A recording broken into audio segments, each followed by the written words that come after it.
What happens when fake cops try to pull over citizens and get caught?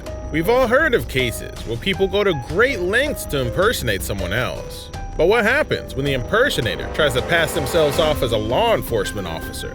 What are the laws that punish people for impersonating officers? Fake cop brags about 19 years on the job. In the bustling city of Miami-Dade, Florida, a peculiar incident unfolded, entangling an individual in a web of suspicion and confusion. It all began when the local authorities received multiple reports of a man allegedly impersonating a police officer. The accused party, Jesus Montesino, was believed to be using his red Mercedes-Benz to pull people over, raising concerns among the citizens. With the reports pouring in, law enforcement swiftly sprung into action, determined to resolve the matter. Police officers located the red Mercedes-Benz in question and initiated their investigation. Approaching the vehicle, they noticed the distinct blue lights attached to it, raising even more questions about the situation.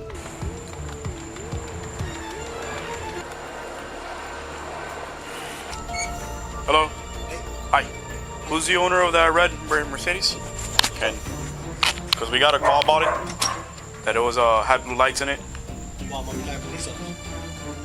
Okay. Do you have credentials? Yeah, I'm about to say. Okay. But I didn't pull nobody over. Why? What's going on? Yeah, but we're getting calls that there's blue lights on a red two-door Benz. It's not a...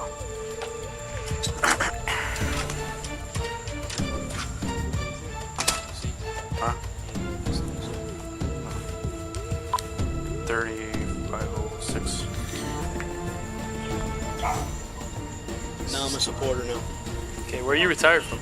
City of Miami. City of Miami? How long did you do? 19 years. Too long. You have your ID on you, man? No. I have my driver's license on me. Yeah, that's what I mean.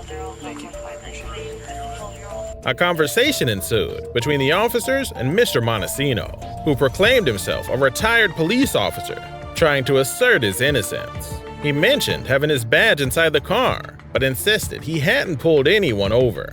The officers, though understanding, pressed for identification to validate his status as a retired officer. The conversation intensified as the officers probed further into Mr. Montesino's background. It was revealed that he had retired from the city of Miami and was previously assigned to the Drug Enforcement Agency. The officers also discovered that the man had been retired for nearly 2 decades, since 1999. I'm assigned to the Drug Enforcement Agency. I've seen shit that I wish you guys would never see. Real quick, man. Okay, so you were retired. Were you fired or quit or retired? Like honorable, retired and stuff like that. Do you have anybody from the department that can vouch for that? I broke it. Huh? Broke it. He's my FTO and he's also retired too. Broke is retired and Bedo's retired. No, but anybody. In the aftermath of the encounter, it became evident that the situation had taken a serious turn. Officers discovered several items in Mr. Montesino's car that raised further suspicions. The findings were flashing lights, a PA system, and a siren control box. These items seemed to support the reports of him attempting to impersonate a police officer, leading to a more significant legal predicament.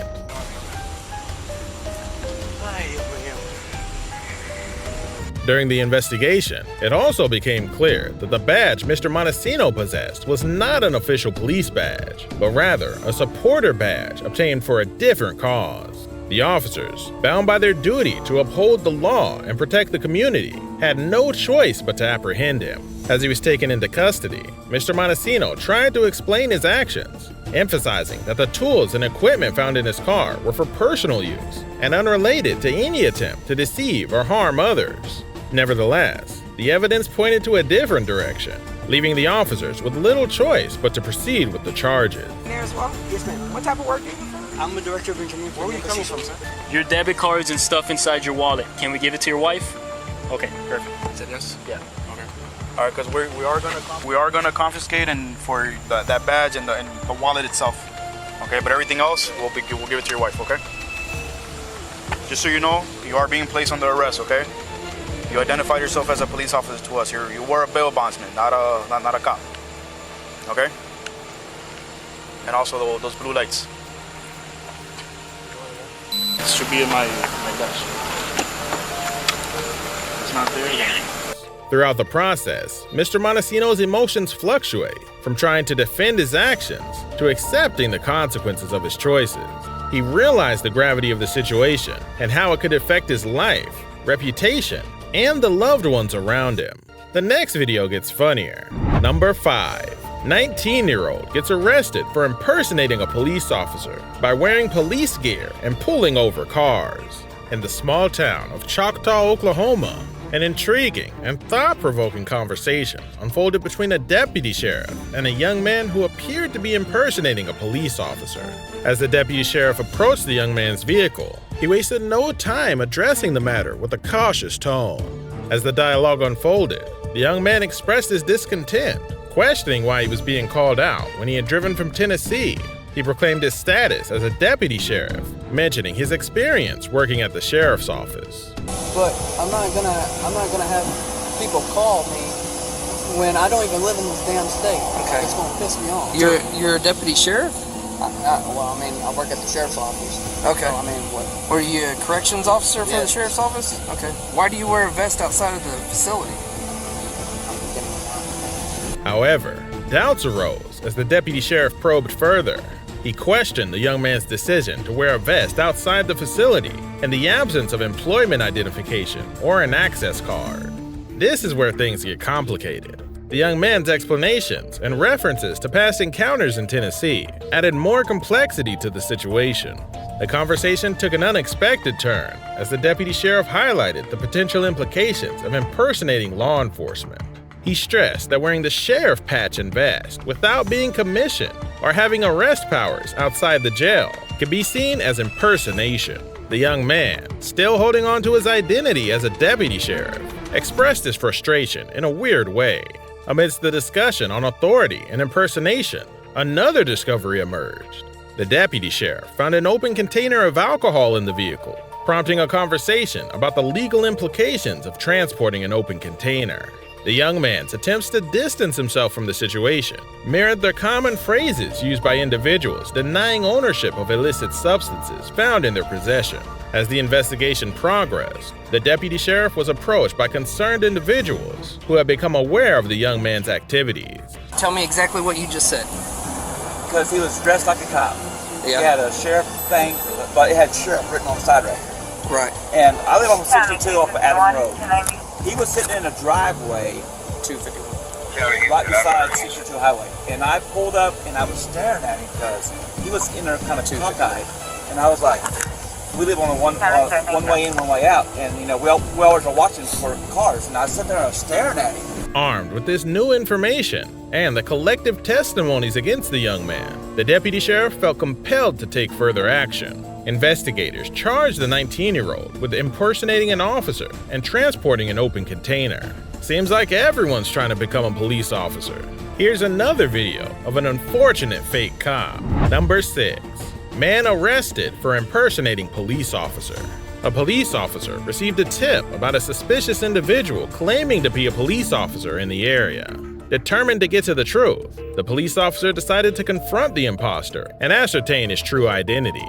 The officer approached the imposter, who appeared to be confident and donned what seemed to be a police uniform. With an air of authority, the imposter claimed to have spoken to the chief of police, attempting to validate his position. However, this is where the story takes a turn.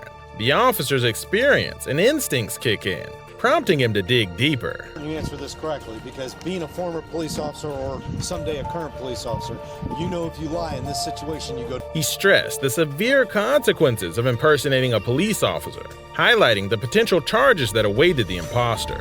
But the imposter continued to evade, desperate to maintain his facade.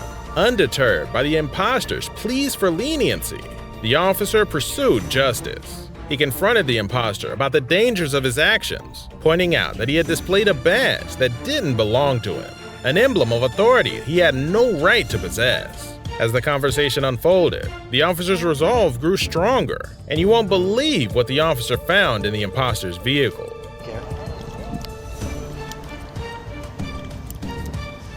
Oh my God.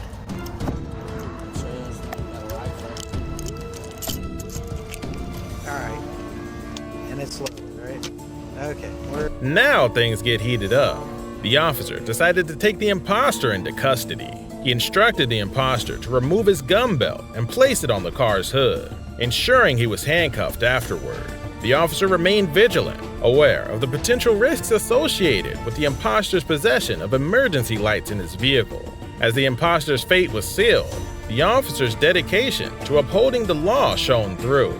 The imposter's excuses and pleas for mercy were brushed aside as the officer prepared to initiate legal proceedings, ensuring that justice would prevail. As the impersonating officer was carried away, we're left to ponder why people fearlessly try to impersonate officers. The next video is a bizarre story of 18-year-old Brendan Wasinski, who found himself in hot water after pretending to be a sheriff's deputy.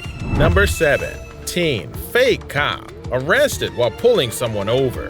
It started when Wasinski, driving an unmarked car equipped with police sirens, pulled over a speeding driver. Little did he know, Albuquerque police officer Danny Anzo stumbled upon the scene and sensed something was off. I know, I'm under-equipped. Okay. Do you have an ID with you? This is all I got. I mean, like I said, I'm under-equipped. I was just heading over there to the courthouse. It's a courthouse for what? To get my crap. Anzo calmly approached Wasinski and engaged him in conversation, aiming to uncover the truth. Wasinski, trying to maintain a charade, claimed he was under-equipped and on his way to the Ford house. His story wasn't adding up. Right. All right, man. I understand. This, for starters, I know this looks really bad. This looks really bad. This screams wacko. How long you been on? As Anzo probed further, he uncovered more inconsistencies in Wasinski's story. Sensing that something wasn't right, Anzo requested a supervisor from the Bernalillo Sheriff's Office to come to the scene. In the meantime, he placed Wasinski in the back of his cruiser, ensuring the safety of all involved. Peter, right?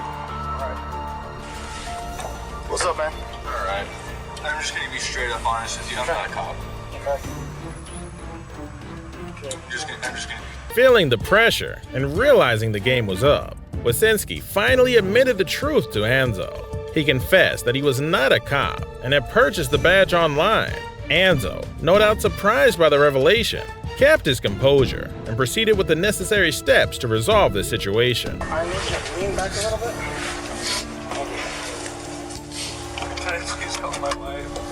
I'll give you, we'll give one. After consulting with his sergeant, Anzo placed Wasinski under arrest. He was subsequently charged with impersonating an officer and sentenced to 1 year probation. Additionally, he was restricted from carrying firearms or handcuffs and required a psychiatric evaluation.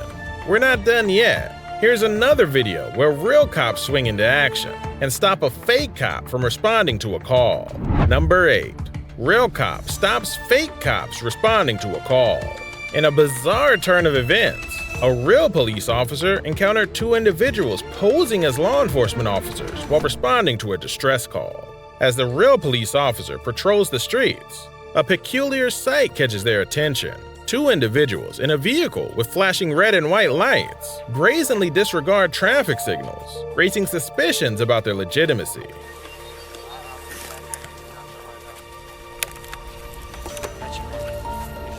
Right now because your buddy should have stopped when he should have, okay? No problem. Do you have any other firearms on you? No. I can't do that. Because no, it's difficult for me to sit down. Okay, Like that. you gotta sit down sideways for a minute, okay? I can't. It's not me. I just can't do that, okay? Well, because my leg is broken. That's why I was asking. That's why I said this. Step on it. Oh Yes. yeah, I got you. Push yourself all the way in there. As the confrontation intensifies, the real cop quickly realizes that the 2 individuals are indeed posing as law enforcement officers. A search reveals red and white lights in their vehicle, badges claiming peace officer, and firearms without proper permits. You have to identify yourself as a police officer, someone, not just wearing I had to look a little more into it. I think you have to actually do something. Right. Like act as a law enforcement officer, not just have items. It's got the road for you. This guy, you is who? He's In an attempt to understand the motives behind their actions, the real cop questions the fake cops about the distress call they were responding to. The fake cops claim to be assisting a nearby altercation, raising doubts about their true intentions. As the investigation deepens, it becomes apparent that the fake cops are not licensed security officers and have no legal authority to carry firearms or use red and white lights. Their deceptive actions and reckless driving draw serious consequences. And I understand they're in trouble, man, but I mean, that's what Akron... The real cop ensures that the fake cops are detained and held accountable for their deceptive and unlawful actions. Justice must be served to protect the public and maintain the integrity of law enforcement. These aren't the only fake cops who face punishment for their offense. Here's another video of 2 fake cops getting busted by real cops. Number 9. 2 fake cops busted by real cops. On an ordinary day, 2 individuals presented themselves as law enforcement officers, initiating a conversation with real cops on duty, but something seemed amiss. The real cops immediately sensed a discrepancy in their identification. What is it saying there? I can't hear you. They probed further, questioning the fake cops about their middle names and driver's licenses. As the conversation unfolded, the authenticity of their credentials came under scrutiny, with doubts arising about their legitimacy. I need you to stay within the time period. Right, I need you to exit. To justify their authority, the fake cops asserted their connection to the Cherokee Nation. This revelation sparked a deeper conversation about tribal sovereignty, recognition, and the complexities surrounding their claims. Unwavering, the real cops decided to test the fake cops' knowledge about the Cherokee Nation, inquiring about their official duties and training. They sought to understand the depth of their claims and the legitimacy of their positions. When you were 2, do you remember that number? Have you ever been arrested before? Never been arrested.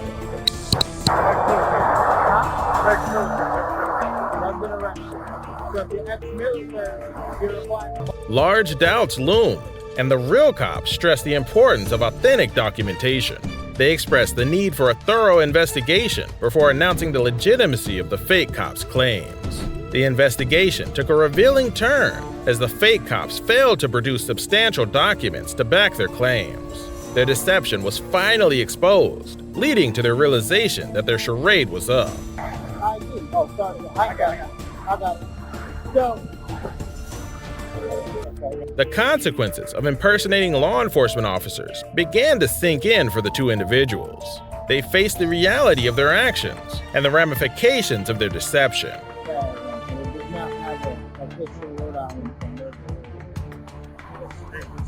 Have y'all ever been stopped before? This encounter serves as a reminder of the significance of tribal sovereignty and the importance of respecting the law. The Cherokee Nation's quest for recognition highlights the ongoing struggles faced by indigenous communities to assert their rights and identity. The clips in this video were brought to us by NBC4 Columbus, Law and Crime Network, A&E, Code Blue Can, Real World Police, and Cop Watch. Check out the description below for a link to their channels and give them the credit they deserve. If you liked the video, you'd like this one too, so check it out.